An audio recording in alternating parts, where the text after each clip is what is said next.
Bienvenue sur le site de Charente Libre pour la présentation du match contre Bordeaux, samedi, en présence de Sébastien Joseph, entraîneur, et de Laura Bourgoin, attaquante. On rentre tout de suite dans le vif du sujet, on parle du match contre Bordeaux. Vous aviez perdu à l'aller 4-1. Il y a vu l'histoire de la blessure de Romane. Oui. Voilà, je crois que vous avez un peu... Et après sa blessure, c'est là que vous aviez perdu. Il y avait à ce moment-là. Il y avait un but partout à ce moment-là et effectivement on a eu une période, on va dire, de flottement. On a tenu quand même un petit moment avant d'exploser en fin de match et c'est pas du tout, je dirais, lié au changement de gardienne. Ce serait trop facile de dire que voilà, l'entrée de Cassandra, Cassandra elle a fait ce qu'elle a pu en entrant à ce moment-là. C'était plus, on va dire, collectivement où ça avait beaucoup impacté l'équipe et l'ensemble du groupe quand on a la blessure de la gardienne. Et forcément, ça a donné une physionomie de fin de match qui était un petit peu particulière. On avait aussi Anissa qui s'était blessée, qui avait aussi une petite fracture sur ce match-là. Et forcément, la fin de match avait été compliquée, mais bon, comme on disait, voilà, le résultat était forcément décevant, mais semblait anecdotique par rapport à la blessure qu'avait Romane et autant d'indisponibilité qu'il y avait derrière, quoi. Ça a été préjudiciable. Mais ce qui avait aussi affecté le groupe, c'est qu'il n'y ait pas de sanction sur l'attaquante qui commet la faute quand on a une joueuse qui sort quand même sur blessure, évacuée par les pompiers. C'est qu'il y a quand même pas une petite faute, quoi. Il y a une grosse faute et qu'il n'y ait pas la moindre sanction. Je pense que ça a joué aussi parce que même si on perdait Romane, si elle avait pris un carton rouge, on va dire que les débats s'équilibrent un petit peu et on peut se dire qu'à 10, on va avoir des coups à jouer. Là, c'était vraiment la double sanction. On perd la gardienne et en face, il n'y a rien, quoi. Donc, dans quel état d'esprit vous allez être là, revanchard? Est-ce qu'on peut s'attendre à un derby tendu? Parce qu'il y a beaucoup de joueurs qui ont parlé de ce match un peu avec... On va dire qu'elle l'avait un peu en travers de la gorge. On va dire tendu, je sais pas. Après, nous, c'est vrai qu'on attend ce match avec impatience et aussi, je dirais simplement parce que la situation sportive fait qu'on a envie de prendre des points et que quand on a des résultats qui sont moins présents, on a envie d'enchaîner les matchs pour essayer de repartir sur une dynamique positive. Bon. Laura, comment tu as vécu tout ça et dans quel état d'esprit tu es justement? Je rejoins le coach sur le fait qu'effectivement le 4-1 en fin de match est sévère parce qu'effectivement on prend 3 buts assez rapprochés et que à partir du deuxième but on a, je pense, mentalement lâché, mais aussi parce que quand Romane est sorti, ça nous a affecté, je pense, collectivement, et qu'on a essayé de tenir mais qu'on l'a pas fait et puis voilà. Maintenant, aujourd'hui, je dirais que le match, on y va, on l'attend parce qu'on a envie de gagner. Là, on est sur 3 défaites en championnat. L'objectif, c'est de prendre les 3 points parce que le maintien, il va falloir l'assurer le plus tôt possible. Bon. Un derby, ça peut être un bon moyen justement de se remobiliser. C'est une dimension supplémentaire. Oui, après, c'est un derby, oui. Oui, on a envie de gagner. Je trouve que c'est assez différent dans le foot féminin. Je sais pas comment je pourrais dire, on l'appréhende pas comme un derby dans le foot masculin, en fait, où c'est très attendu, où c'est très oui, c'est un derby, on a envie de gagner, mais je pense qu'elles aussi ont envie de gagner, donc c'est peut-être parce que l'histoire est plus récente entre les deux clubs, que Bordeaux, finalement, il n'y a pas très longtemps qu'ils sont à ce niveau-là. Peut-être, je sais pas. Toujours est-il que nous, il faut qu'on prenne les 3 points et puis qu'on va tout faire pour. Bon. Et justement, Bordeaux, ils sont une équipe en forme. Ils n'ont pas perdu depuis leur défaite à Lyon le fin octobre. Après, ils ont fait match nul contre Lyon. Et ils sont 3e. Voilà, on voit vraiment qu'ils ont passé un cap cette année. Ouais, c'est une des très belles équipes du championnat. Ce sera un beau match du coup à Le Bon. Et c'est vrai que Cette équipe, je dirais, avait placé beaucoup d'espoir et d'ambition dans sa saison. Et pour l'instant, ils en sont à la hauteur. Ils sont certes troisième, mais ils ne sont pas non plus très éloignés de la deuxième place, qu'ils vont chercher à jouer forcément jusqu'au bout. Ils sont encore en Coupe de France où justement ils vont avoir cette confrontation contre Paris. Voilà, c'est une équipe qui est engagée sur tous les tableaux et qui répond, on va dire, aux ambitions qu'elles avaient en début de saison. C'est intéressant pour nous de se confronter à ce genre d'équipe en forme, parce qu'on sait aussi, voilà, que ça reste malgré tout une équipe prenable, parce qu'elle a fait de très bons résultats contre Lyon, tu évoquais à l'instant, mais elle a pu aussi faire des fois des contre-performances, comme à domicile contre Guingamp, ou voilà, sur des matchs nuls à l'extérieur par moment. Et voilà, elle a ses forces, mais elle a aussi ses faiblesses. Effectivement, en Coupe de France, ils avaient failli se faire accrocher par une des deux, par Montauban. Montauban, ouais. Après, ils ont été menés aussi contre Montpellier 3-1. Finalement, ils égalisent et ils se qualifient au tir au but. Oui, ils sont passés 3 fois au tir au but. Ça a montré des ressources mentales. Maintenant, voilà, comme disait Laura à l'instant, nous, ce qu'on a besoin, c'est de prendre des points. Et je pense que les deux équipes sont davantage sur une logique sportive, de se dire, voilà, nous, il faut qu'on aille chercher notre maintien au plus vite. Eux veulent rester sur leur dynamique positive. Et c'est ça qui rendra le match intéressant et engagé. Après, voilà, ce qui a pu se passer au match aller, c'est l'histoire ancienne. Ok, et puis c'est une équipe qui pratique un football offensif avec des joueuses comme ACI ou Shaw qui Oussard qui est en forme aussi actuellement, Emeline Laurent qui est prêtée aussi par Lyon, ou je ne sais même pas si elle est prêtée ou si elle a signé définitivement là-bas.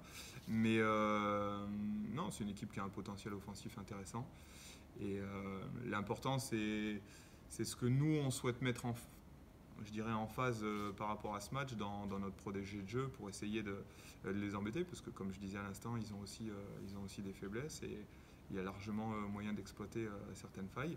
Et je pense que aujourd'hui, le problème qu'on doit régler, c'est pas tant l'adversaire qu'on va jouer, c'est nous ce qu'on doit être capable de produire, parce que finalement on s'aperçoit qu'on joue des PSG, des Fleury, des Guingamp, des Paris FC ou des Dijon, on est capable de se mettre sur certaines périodes à chaque fois au niveau de l'adversaire. Et voilà, malheureusement, il faut qu'on soit un petit peu plus efficace offensivement, un petit peu plus solide défensivement, pour nous permettre nous aussi de gagner ces matchs 1-0 comme on les perd actuellement, ou d'aller chercher je dirais ce match nul en marquant ce petit but, ou en prenant pas justement ce petit but qui nous fait défaut actuellement. Voilà, c'est surtout sur ça qu'on essaye de travailler. Contre Fleury, on a eu l'impression aussi qu'il y a eu une forme de déficit athlétique par rapport aux joueuses de Fleury, qui étaient plus grand gabarit, qui ont plus gagné les duels, notamment en deuxième mi-temps. Vous étiez moins... Ouais, après c'est un ressenti. Après qu'ils aient des joueuses plus grandes, plus athlétiques, certes, ça se mesure. Mais non, après je nous ai pas forcément senti en difficulté. On sait qu'une joueuse par exemple comme Larsen, c'était une joueuse qui était puissante, qui était athlétique. Et Aurélie ou Cathy, mais plus souvent Aurélie dans le duel, elle a très bien géré aussi tout au long du match. Voilà, j'ai pas eu le sentiment qu'on se soit fait bouger. Après, elles ont des joueuses puissantes comme Chemo, comme Larsen, etc. C'est des joueuses de qualité, comme nous on peut aussi en avoir. Sissoko, à chaque match, elle envoie aussi des... Donc pour ça, après, je dirais non, j'ai pas eu moi de ce côté ce ressenti-là. Maintenant, après, ça c'est les impressions de chacun, mais je pense pas que ce soit là-dessus qu'on ait perdu ce match. Bon, la bonne nouvelle dans ce match, quand même, ça a été l'entrée de Sarah Magnier. Aurait pu être qui a fait une bonne entrée. Fait une bonne entrée. Après, toujours pareil, Laura le sait, parce qu'elle a l'habitude de jouer, d'enchaîner les matchs.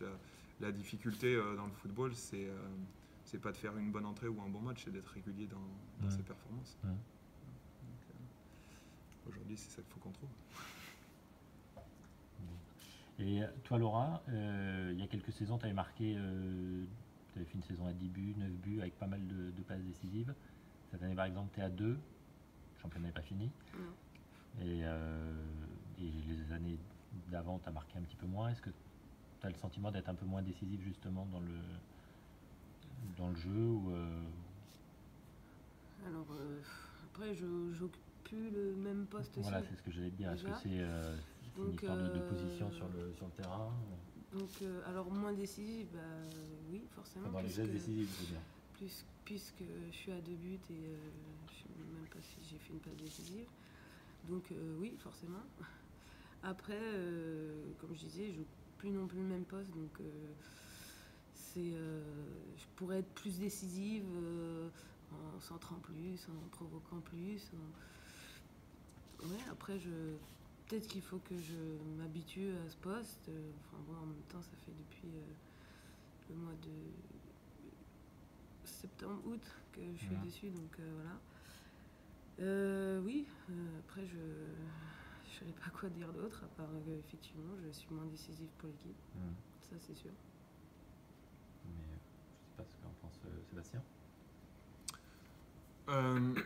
Sur un plan statistique, ouais, comme on dit, on peut avoir ce constat-là, mais je pense qu'aujourd'hui, la réflexion, elle doit être globale sur, je dirais, le rendement qu'on doit avoir, le nombre d'occasions qu'on doit se créer pour réussir à finir.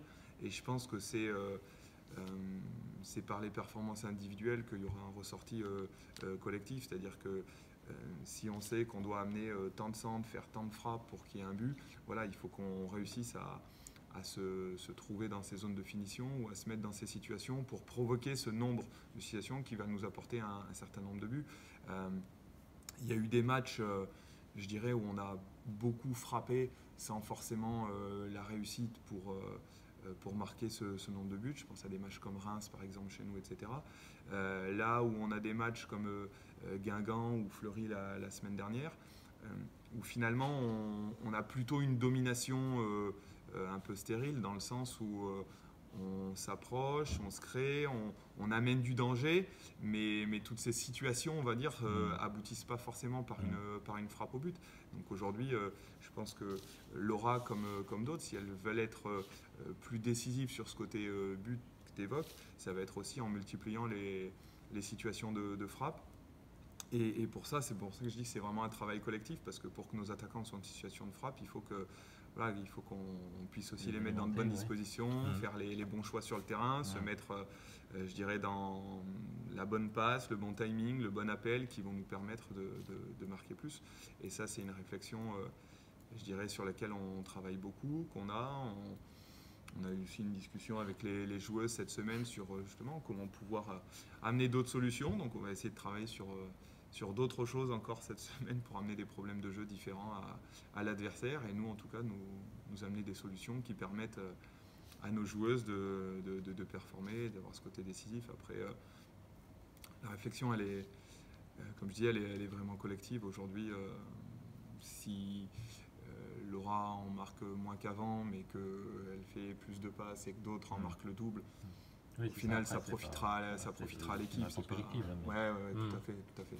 Après, c'est sûr que si chacun est plus performant individuellement, statistiquement, ça s'en ressentira, et forcément la performance collective sera meilleure. Mais comme je disais, je pense qu'on est, avant de parler uniquement du réalisme devant le but, je pense qu'il y a beaucoup de réflexion sur les situations offensives qu'on amène, parce que par rapport au nombre de situations qu'on a, on doit se créer beaucoup plus de positions de frappe. Et aujourd'hui, on a trop de situations offensives qui aboutissent pas par une frappe au but. Voilà. Donc ça, c'est le problème. Pour moi, il est plus ici, dans ce choix, dans cette dernière passe, que vraiment sur l'aspect finition, frappe au but. Après, c'est vrai que la semaine dernière, par exemple, il me semble sur les frappes qu'on a pu faire, où il y en a quand même quelques-unes, on doit avoir que 2 frappes cadrées. Et voilà, ça c'est trop peu, parce que sur les situations de frappe qu'on a, il faut quand même qu'on soit plus efficace. Une dernière question. Du coup, l'objectif au début de saison, c'était plutôt un top 6, voire un top 5. Aujourd'hui, ça peut être compliqué après la défaite contre Fleury. Mais Voilà, est-ce que ça peut être quoi l'objectif Moi, je pour la vous fin l'ai de saison? toujours dit, après, c'est toujours vous qui avez parlé de classement. Nous, on s'est donné un objectif qui était 28 points. On n'en a Ouais. jamais changé. Aujourd'hui, cet objectif, il est toujours atteignable. Et voilà, je pense que tant que mathématiquement les choses sont réalisables, il n'y a pas lieu de changer de cap ou de voilure. Après, le nombre de points donnera un classement. Et comme je vous le dis, aujourd'hui, nous qu'on soit 5, 6, 7, peu importe du moment où, comme je disais, on a fait 24, on a fait 27, si là on fait 28, c'est qu'on progresse et qu'on travaille.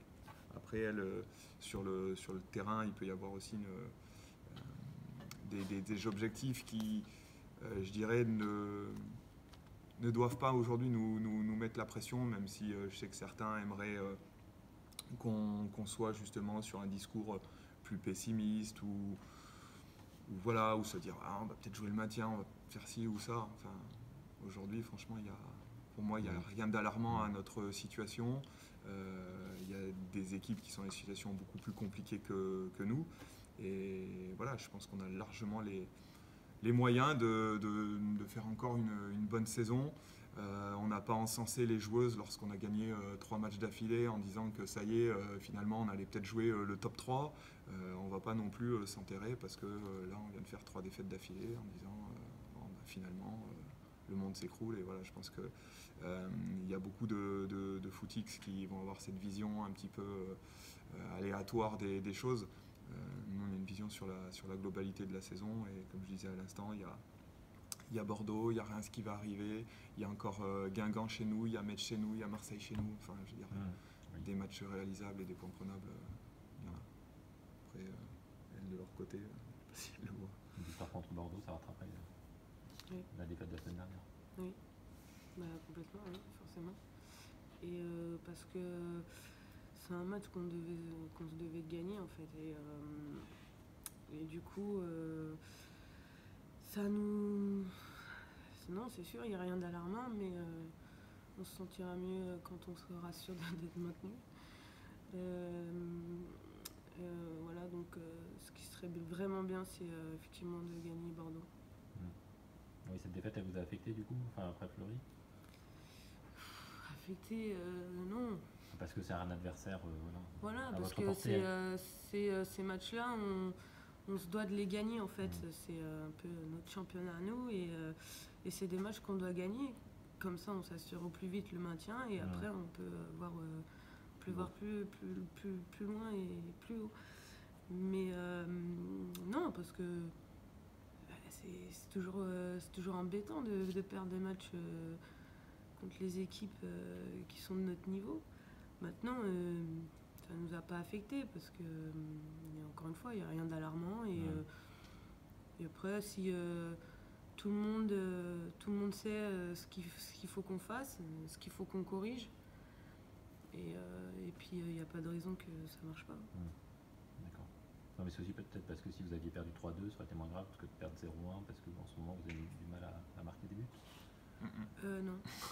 Je pense que Non. on aurait perdu pareil. Donc. Non. Je préfère qu'on prenne 3 buts, mais qu'on en mette 4 en fait. Donc, non, le but c'est de gagner. Donc voilà, après on verra samedi. Très bien, merci.